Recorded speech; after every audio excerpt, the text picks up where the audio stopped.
Greetings, unsettled souls, and welcome to the Correct Views. Sam I.B. to Gangi during political commentary for the media speaks. Low deaf people, don't laugh at me. I'm trying to get two cameras synced at one time. Also, for those of you familiar with the Buddy Puff character, I am not doing the Buddy Puff character, even though I have the sunglasses on. You see this? This is what happens when you do not change your contact lens solution.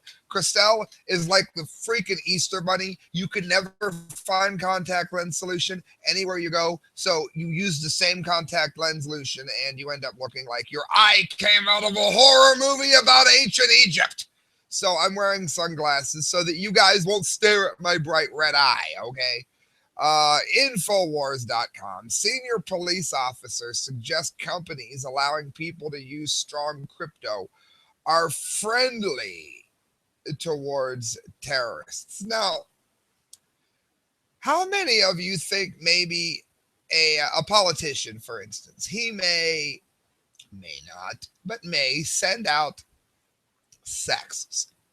Do you think it's possible, even if he's just sending them out to his wife? I'm not implying that he's Bill Clinton, or I don't mean Bill Clinton, I mean cheater. No, I guess I do mean Bill Clinton. I'm not implying that it's Bill Clinton, or rather, I'm simply saying that there are things that you send that you do not want anyone, that'd be anyone, even the NSA, getting. Well, this is Glenn Moody. I said it was InfoWars. It's actually originated here from Tech Dirt. Last November, where we ran through a list of senior law enforcement officers on both sides of the Atlantic who all came out with suspiciously similar whines, and there's a link. And believe me, I know a whine when I hear it, about how strong crypto was turning the internet into a, quote, dark and ungoverned, end quote, place. Thank God. Judging by this story in Reuters, others want to join in the choir, and there's many links throughout this article proving its authenticity. Some technology and communication firms are helping militants avoid detection by developing systems that are friendly to terrorists, Britain's top anti-terrorism police officer said on Tuesday. That remark comes from Assistant Commissioner Mark Rowley, who is UK's national policy lead for counterterrorism, replacing Cassandra Dick. And here's the problem, according to Rowley. Some of the acceleration of technology, whether it's communications or other spheres, can be set up in different ways, Rowley told a conference in London. It can be set up in a way which is friendly to terrorists and helps them and creates challenges for law enforcement and intelligence agencies. Or it can be set up in a way which doesn't do that. In other words, unknown number of people should be allowed to send and read every text that is sent to make sure you're not a terrorist. And if you're not a terrorist, they simply get rid of them. They don't share them with friends.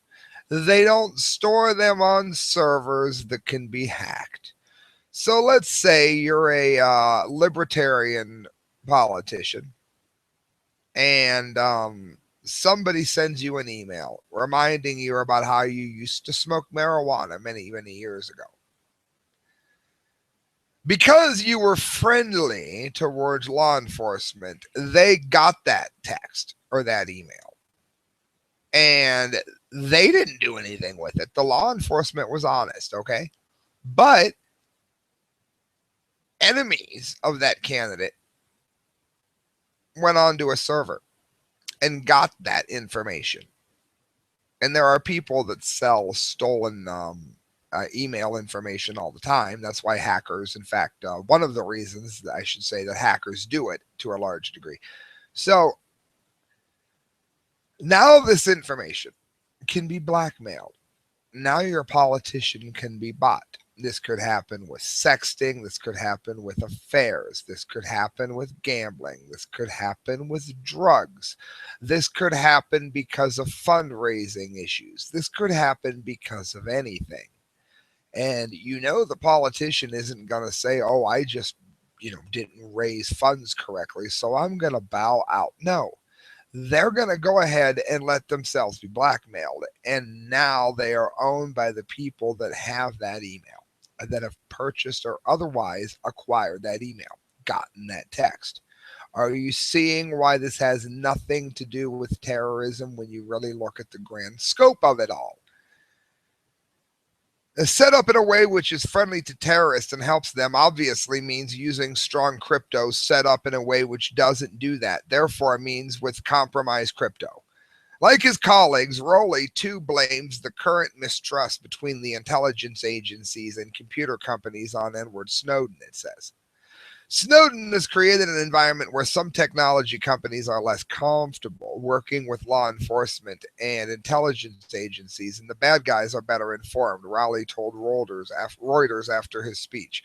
Yeah, never mind that you just want what you write to be, read by you and the person it was sent to only. Well, no, actually, that environment, it says, has been created by the NSA, not by Snowden. He didn't do it.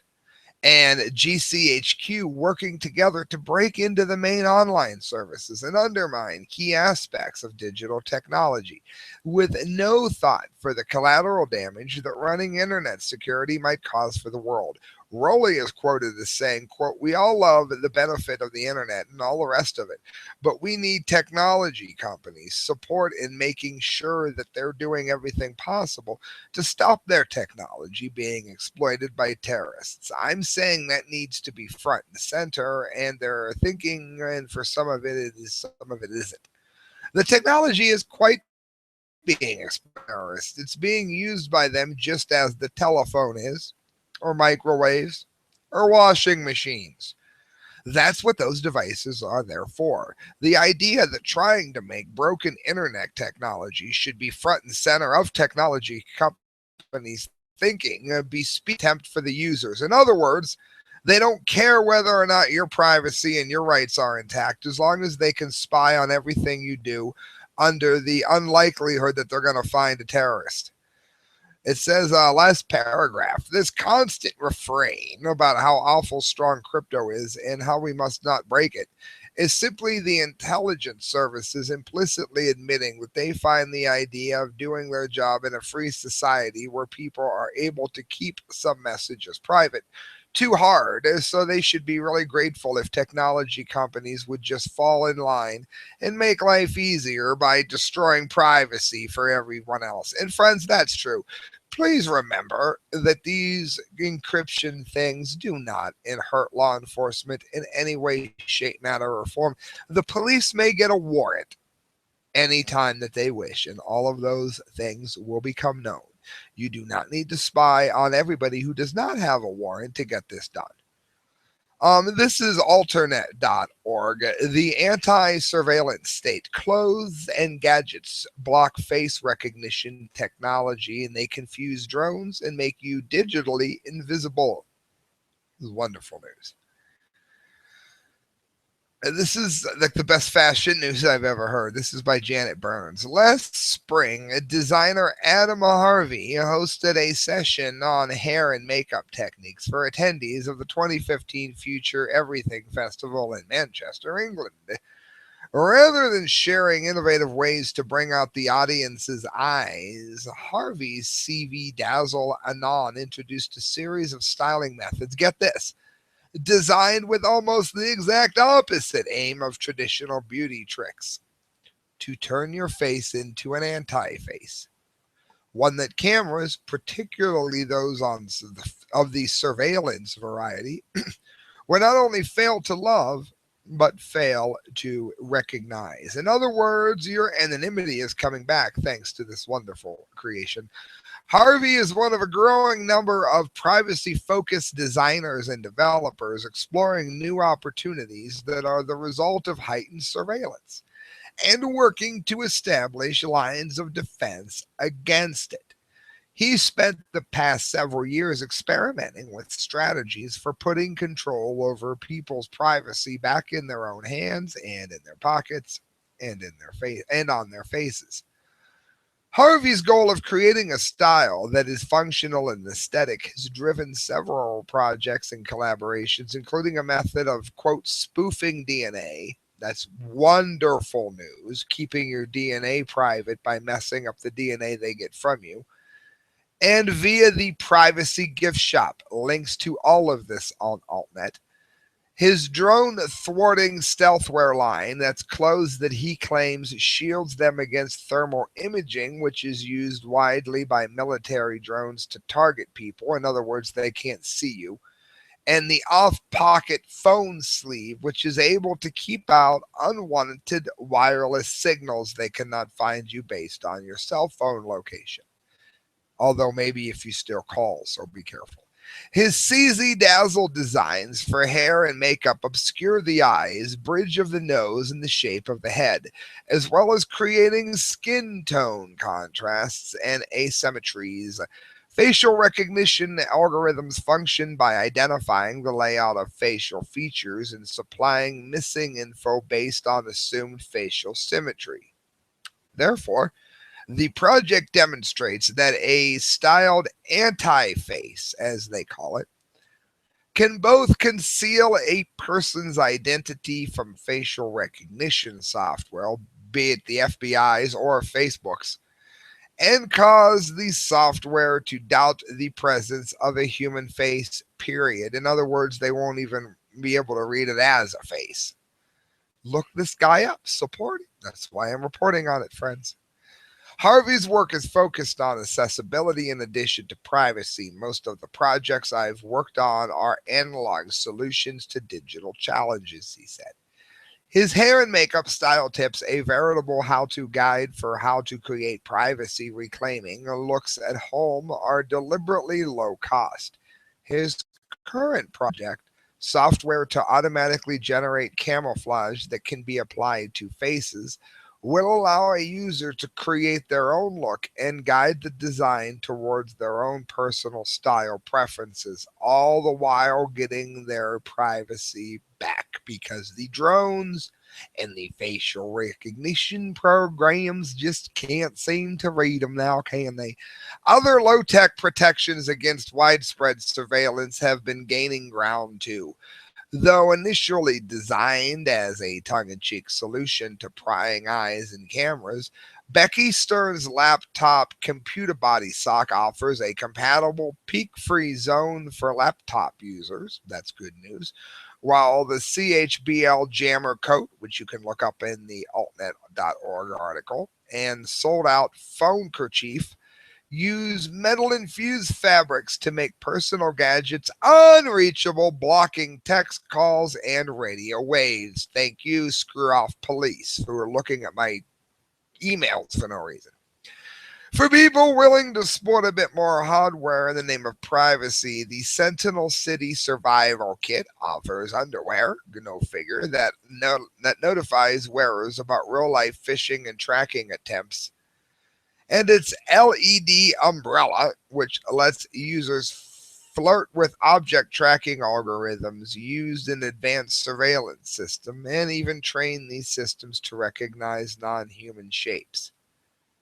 It says large companies are also getting in on the pushback against increasing surveillance. Earlier this year, antivirus software leaders AVG, which always works, revealed a pair of invisibility glasses developed by its Innovation Labs division.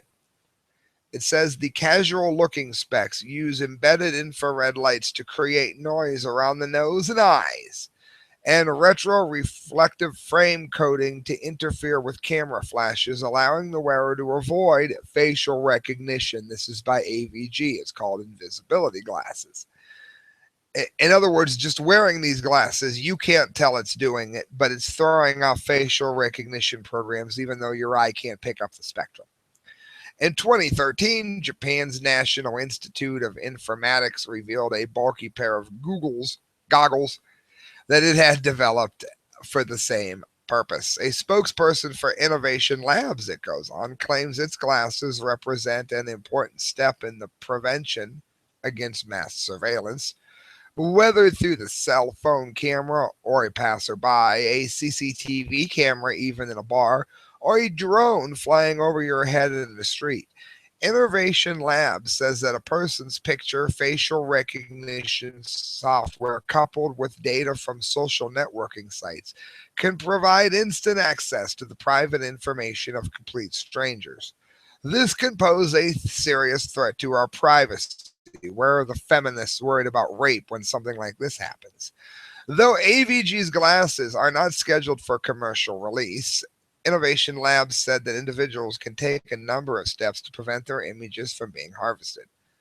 First and foremost, make sure that you're not allowing private corporations to create biometric profiles about you. When using social networks like Facebook, be aware that they are using facial recognition to give you tag suggestions. Facebook's Deep Face was already tested and trained on the largest facial database to date, an identify labeled database of more than 4 million facial images belonging to thousands of identities. Holmes Wilson, it says, of nonprofit Fight for Future, which works to defend online privacy and freedoms on various fronts, is more concerned with other types of privacy invasion than real life image harvesting. It's pretty unlikely in most of the world that you will be followed around using a network of street cameras with facial recognition. It's probably pretty likely, though, that you'll get filmed by police at a protest, but there's not much you can do about that other than wearing a mask. Well, I told you about the hoodies earlier. Wilson advises people concerned about privacy breaches through surveillance to first focus on ways in which their gadgets are supplying info to third parties. We've explained how the anti-phone sleeve could prevent this, but we'll go on. The place where it's easiest to fight back against surveillance is in protecting the security of your messages, he said, adding that message security can be a problem for activists too. He said apps like Text Secure, Signal, and Red Phone can make it a lot harder for people to spy on you. That's good news, Wilson added. So Text Secure, Signal, and Red Phone. Phones are the biggest thing. Lots of people think of smartphones as a big privacy problem, but old fashioned phones are just as bad and worse in some ways. All cell phones report on your location to the network as you move around. That's how they work. And they need to send that information, or the system won't know where to send the call. There's no way to turn that off other than by turning off the phone and, for good measure, taking the battery out. Always remember to do that. In collaboration with Electronic Frontier Foundation, Fight for the Future recommends a variety of options for encrypting messages, password protecting accounts, and securing a user's various communication and browsing activities via, quote, reset the net. Look that up. Wilson encouraged those with specific privacy concerns to check out tutorials, resources, and breakdowns of privacy issues from Surveillance Self Defense. So look that up on the link here. So, friends, there you go. There's some heads up, some hoodie wearing activities that could actually prevent you from being stalked by the government, so to speak, or at least the authorities. And I hope you've enjoyed the little Fourth Amendment update we have here. As if you would need a reason not to vote for Jeb Bush. I wouldn't even think I would need to address it, but I keep hearing his name come up as somebody that people would actually vote for. TheHill.com, Jeb Bush praises Obama over NSA spying.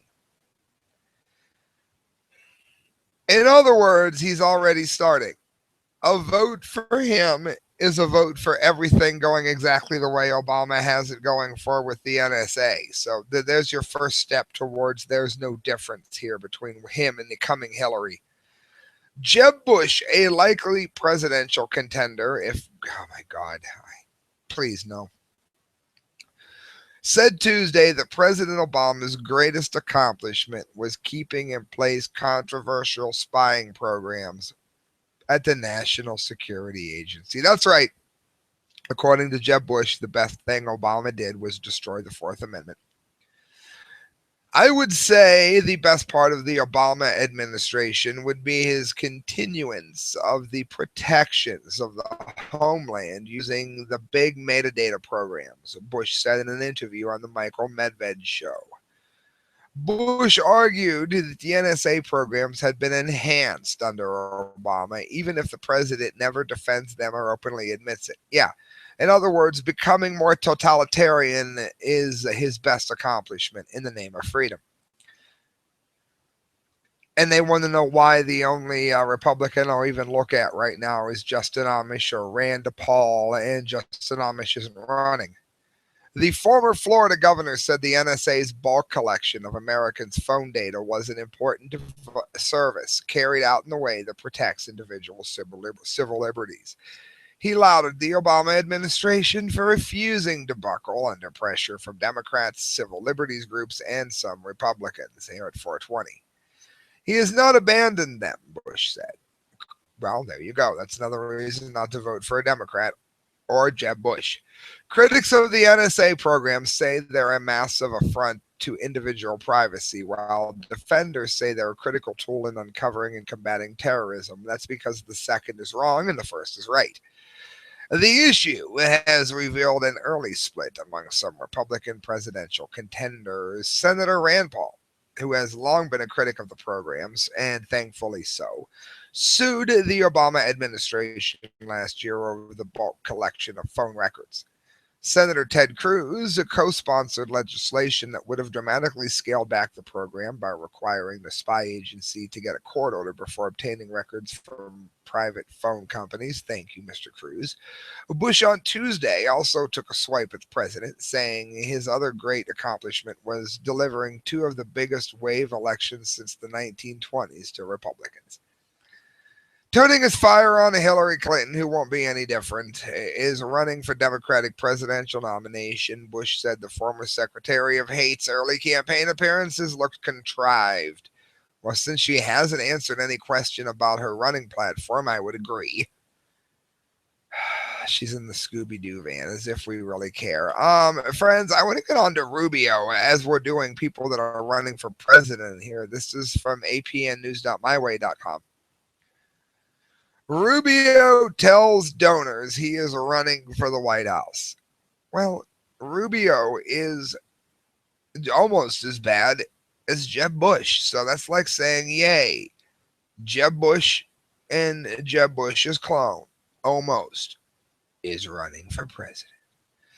Senator Marco Rubio on Monday took on Hillary Rodham Clinton in the first words as presidential candidate, telling top donors he is running for the Republican nomination because of the 2016 race for the White House should be about the future, not the past. I agree with him on that. I just think he'd be an awful future. The first-term Republican from Florida, who is 43, how do you do all that by 43?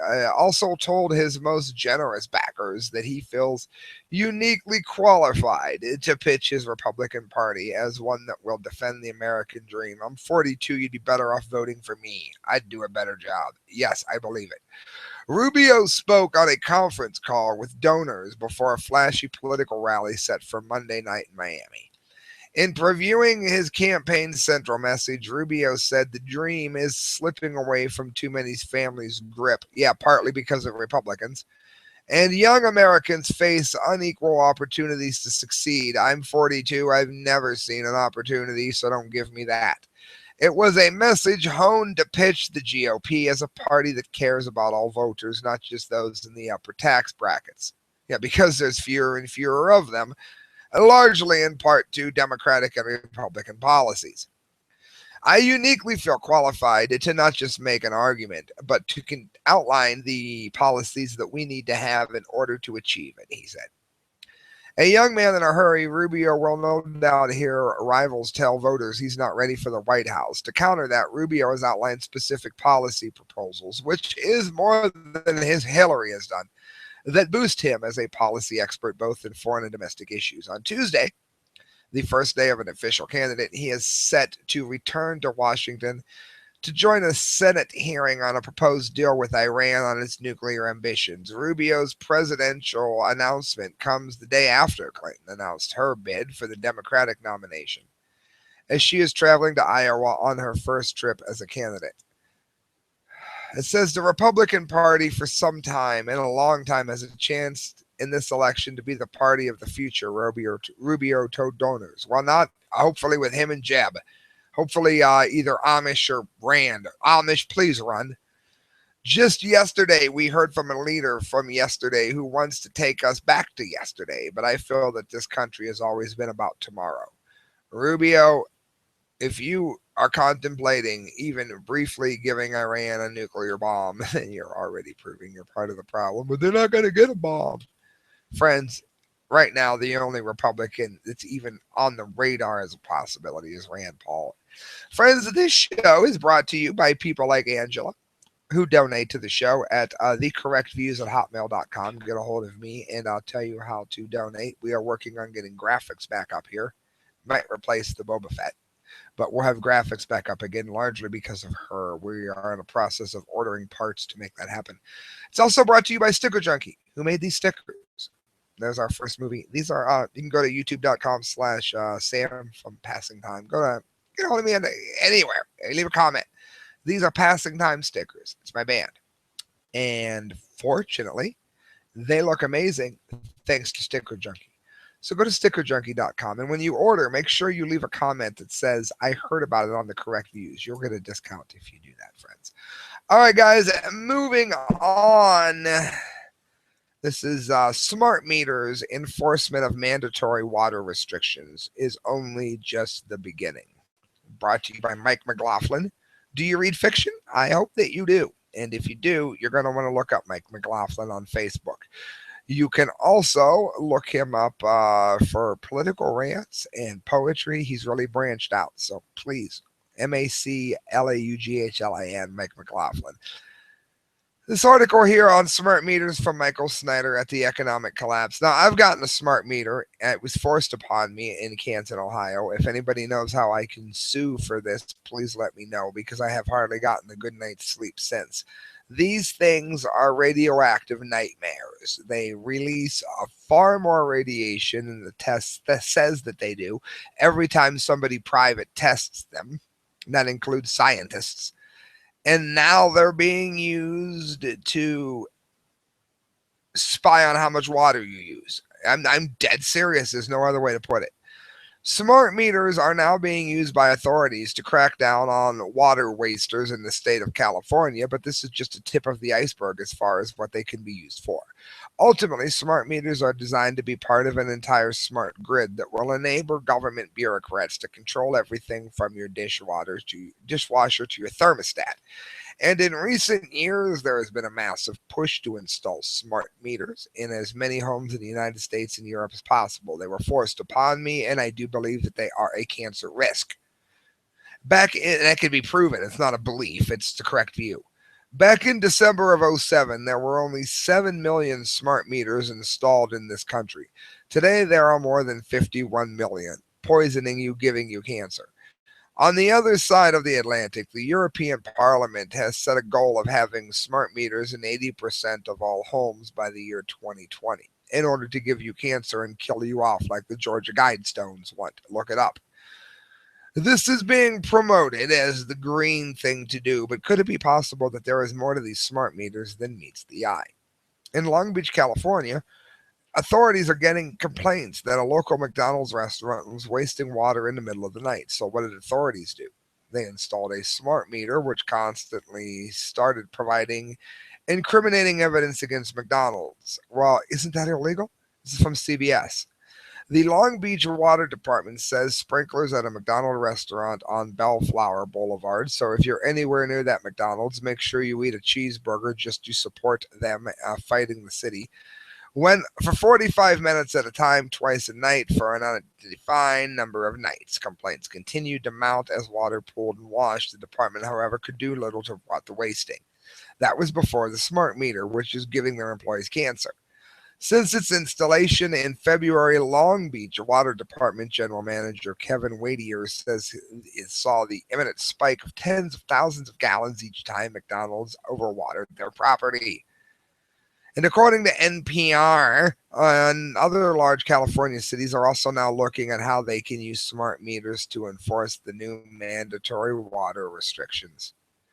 So now you've got exactly the spying that we always said you would have with smart meters, and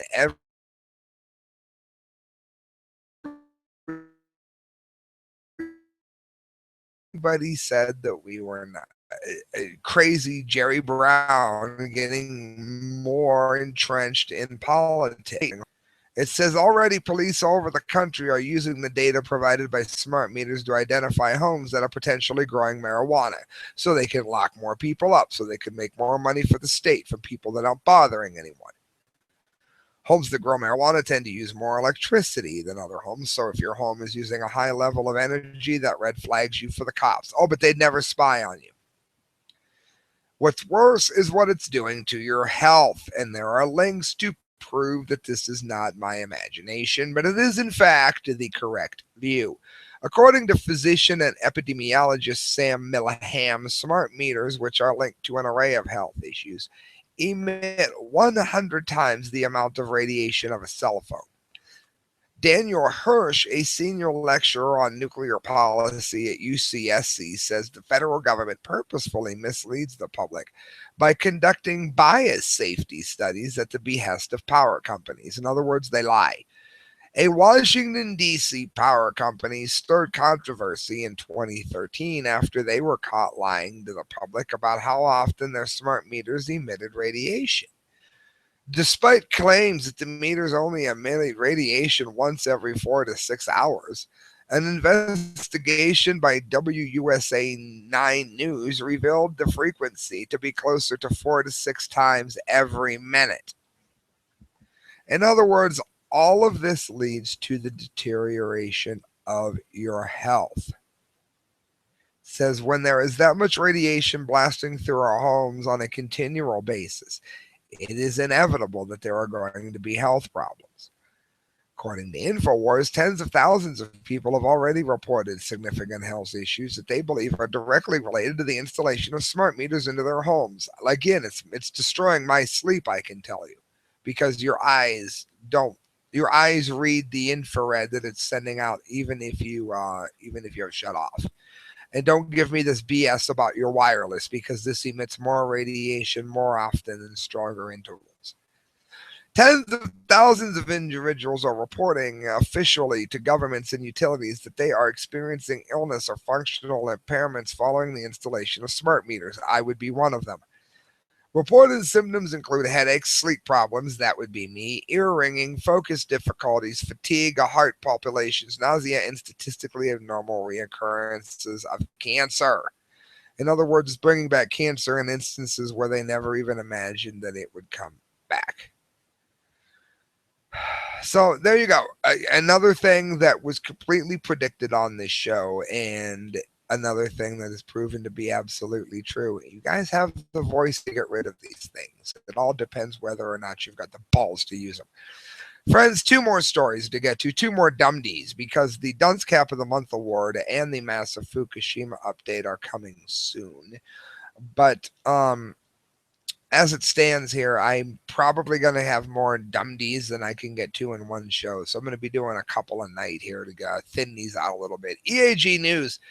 Illinois high school moves to ban birthday cakes, pizza, and donuts from Victor Skinner. That's the most important thing we have to worry about, friends. At Danville High School, birthday cakes, cupcakes, pizza may soon go the way of chalkboards and slide rulers. District officials have worked in recent years to implement restrictions on calories, fat, sodium, sugar, whole wheat, and other aspects of school lunches imposed on schools by Michelle Obama's Healthy Hunger Free Kids Act. She looks like a linebacker. What the hell does she know about health? Now they're scrambling. It's the truth. Now they're scrambling to comply with the same restrictions that went into effect this year for other foods sold at school, like vending machines and treats sold at fundraisers, New York Gazette reports. The News Gazette. Well, make sure you sneak your food in, kids. You don't have to tell anybody it's in there. Big Brothers Big Sisters of Vermilion County, for example, raised $150 at Danville High School for so far this year, selling slices of Little Caesars pizza to students after school. The money goes to provide field trips and activities for middle school students and high school students. since the federal regulations outlawed all unhealthy foods at school, it is likely to be their last pizza fundraiser. Thank you, Mrs. Hitler Obama. Danville Food Service Director Greg Lazelle told the news site that he plans to present changes to the district's food policies that will eliminate unhealthy snacks that are sold in schools. Because it's not up to the kid or the parent. Lazelle said he will also recommend taking the restrictions an unnecessary step further by banning sugary or high-calorie foods brought in by parents for special celebrations as well. So kids sneak it in. There's ways to do it. Lazelle's proposal, which he will present Wednesday, would prohibit parents from bringing in homemade goodies like birthday cakes, cookies, and allow only store-bought pre-made treats. That's from a sanitation standpoint and a fruit allergy standpoint. If you have an allergy to peanuts, don't eat them. Congratulations, Sparky, you figured it out. A committee initially discussed a ban on all celebratory foods, but opted to recommend a gradual transition to food-free classroom parties instead. Currently, fundraisers with unhealthy snacks are limited to 36 days per school year, but Lazelle wants to reduce the number to 18 next year. Yeah, so there'll be less field trips. The point is, what a person eats is up to the person. The point is, kids, I hope you sneak your own junk food in Illinois. Yes, I said it, and I'll stand by it. Friends, that brings us to the biggest dumdy of the day. The Telegraph, U.S. court to decide if Alzheimer's patient was able to consent to sex. First of all, nothing in this story implies that the man raped his Alzheimer's wife. Second of all, she's already dead. Third, and I don't mean to be mean because my grandfather, God rest his soul, was forgetful, but let's be real, she probably didn't remember it if she wasn't able to consent to it. Now, I'm not being mean. I'm just saying that there are places where we can spend our money where it may, in fact, just be a little bit better spent than bothering this man who probably just wanted to make love to his wife, who he loved very much, one last time. When they married in 2007, friends were delighted that the septuagenarian couple, each of whom had been widowed, and 350 people danced the polka to celebrate at their reception. Henry Rayhons, a farmer and prominent Iowa state politician, and Donna Lou Young had met while singing in a church choir and became inseparable. He's probably not a rapist. She joined him while he conducted business at the state capitol, and they spent their time off beekeeping. I bet they've had a hard time these days. A few years into the marriage, the new Mrs. Rayhons was diagnosed with Alzheimer's disease, and her condition deteriorated rapidly, but the couple continued to enjoy conjugal relations. That has led to an unprecedented trial, a boneheaded dumdy of the damn day trial, in which Henry Rohan, 78, has been charged with sexual abuse and faces in jail and convicted. I refuse to believe that a jury could be quite that stupid. Please tell me I'm right. In a case that is being closely watched by doctors and dementia charities, a jury will have to decide whether Mrs. Rayhons was mentally capable of consenting to sex. Was she mentally capable to not consenting to sex? Maybe she would have really wanted to have, one last fling here. Earlier last year, at the age of 78, she had been moved into the Concord Care Center, a nursing home 2 miles from where she lived with her husband in Garner, Iowa. On May 15th, her husband was told, among many other things, that the nursing home had concluded that she was unable to consent to sex. At the behest of one of her daughters from a previous marriage who had concerns, Mrs. Rayhons was moved from a private room to a shared one on May 23rd, which she had no business of doing because the husband should get to decide, not the daughter. That night, her new roommate pressed an alarm, and I would say the same thing, right, wife to husband. I don't mean that gender-wise. That night, her new roommate pressed an alarm and told staff that Henry Rayhons had entered the room, pulled over the curtain, and she heard suspicious noises. She said, "I'm not stupid. I know what's going on." Well, that's what happens when you have a married woman beside you. Blame the nursing home. Nursing home staff called the police, and Mrs. Rayhons was taken to a hospital, but no signs of abuse were found. That's because she was not abused. Prosecutors said they later found DNA evidence that sex had taken place because she wanted to have sex and had it. Mr. Rayhan's visit to his wife were limited, and he last saw her on August 7th. His final words to her were, "I love you, honey." Well, that's always the words of a rapist. She died the following day, and he was arrested a week later for enjoying one final beautiful moment with his wife. The Republican politician withdrew from the re-election race for the Iowa State House of Representatives.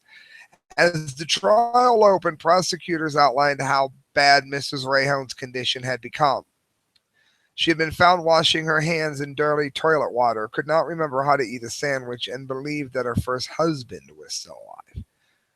Dr. John Brady, well, that's not all the time either. That would happen sometimes, and then it wouldn't others. So don't buy that she was always like that. Dr. John Brady, medical director of the nursing home, told the jury that if she responded positively to hugs and affection from her husband, it was primal. You know what? This stupid thing I've ever heard. The man did absolutely nothing wrong. That is no other way around it. That is the correct views. Look, man, just because he's an older man does not mean that he did not want to enjoy his wife one last time. And I'll tell you something else it doesn't mean. It doesn't mean that she didn't want him to. I think she genuinely wanted to. And this is ridiculous. She was not abused. She was loved and sent happily so, on to the next life. And I'm happy. I'm happy to hear so. I'm happy that he loved her even in the face of her illness, friends. And that is the correct views. Sam I be the Gangi signing off. If you want to donate to the show, you can do so at the correct views at hotmail.com. Every penny you give to me goes towards a better show. Look up Change Transportation if you're anywhere even near Canton, Ohio, within like 50 miles or so, because Kenny at Change Transportation, if you tell him you heard about it from the correct views, he'll price match it, and you will be delighted in every possible way that you took my advice and did this. Thanks for listening, friends. Good night. God bless.